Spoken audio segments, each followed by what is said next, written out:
What's going on, everybody? Today's going to be a bit of a different video. It regards Pokemon and if it's a bad habit or not. I had this comment on my last video that reads, grown men who never grow up trying to justify a bad habit. Pokemon and its style of game is gambling. You can complete a set for 95% less without gambling, but people want to gamble because it's addictive. Go buy stock instead of never growing up. Pathetic. So what this comment tells me is that we're in a toxic state of this hobby and that Pokemon might be a bad habit according to this person. I've collected for many years. I've always wondered if this hobby was a bad habit because yes, if you're ripping packs, chasing a card, you watch your bank account slowly deplete and it's never really worth it. The odds are never in your favor. In the long run, you're always going to lose money opening packs. This person is right. You can complete a set for cheaper. There's part of this comment that is true. A lot of people are going to fall into a trap with Pokemon, especially if they're new when it comes to opening packs and chasing cards and making impulsive purchases regarding singles or sealed product, whatever it is. FOMO is at an all-time high in Pokemon right now. Every single day there's a new card that people are talking about. People want that card. It skyrockets overnight. People are paying premium prices for some things.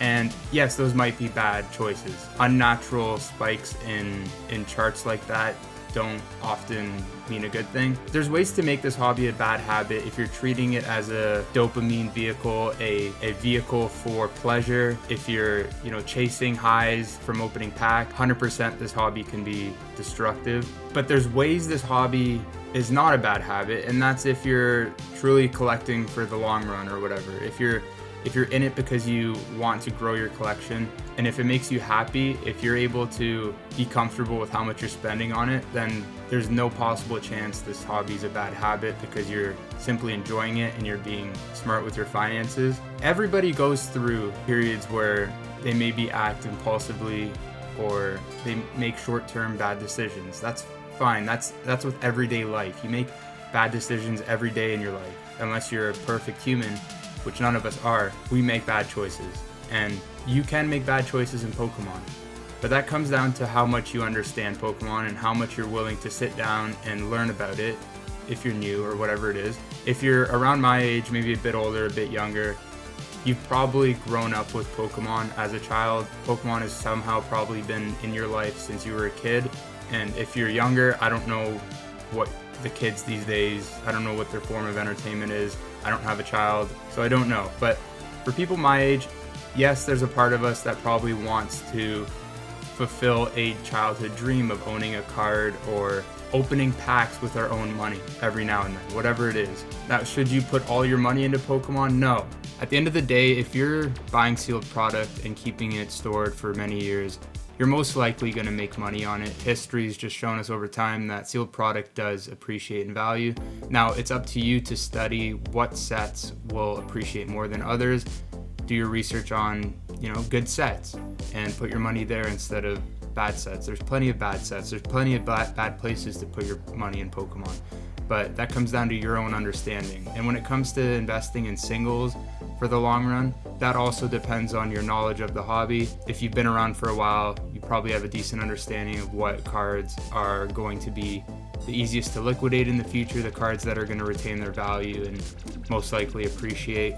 First edition cards, crystal cards, gold stars, secret rares throughout sets, modern day alternate arts depending on the Pokemon. It always comes down to the chase card. The chase card usually appreciates and holds its value pretty well. Let me know what you all think. I know there's a bunch of true collectors that watch these videos and want to share their opinion on this because if you've been in this hobby for a long time, has it been a bad habit for you? Have you, over the long run, lost money?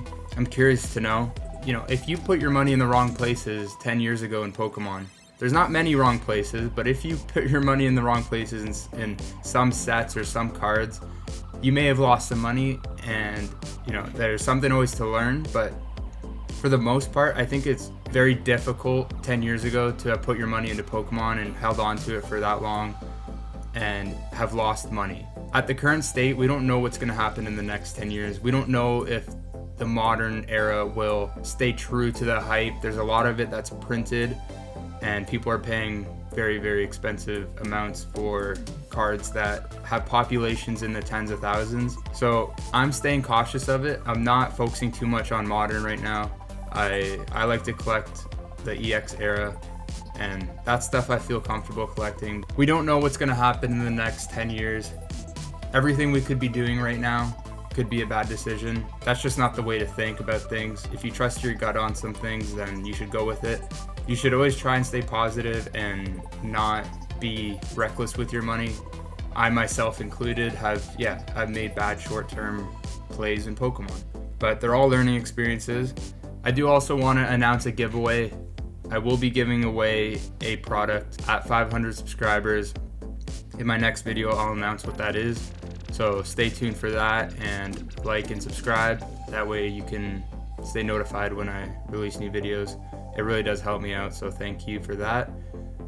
Giveaway at 500 subs. I'll leave it there. Thanks for watching. Goodbye.